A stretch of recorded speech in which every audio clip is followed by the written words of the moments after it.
Hey guys, it's Alicia with WTI.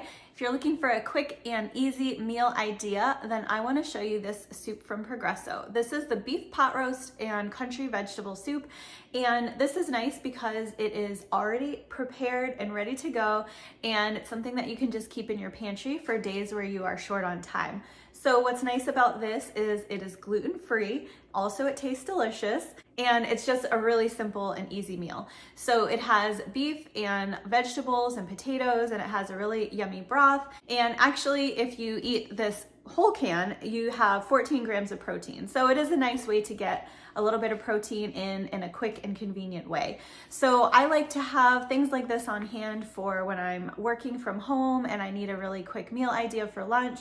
So this is a really simple solution for things like that. So if you're looking for a really tasty, savory, quick meal idea or something you can just keep in the pantry in case you need it, then I would definitely recommend this from Progresso. That's my point of view.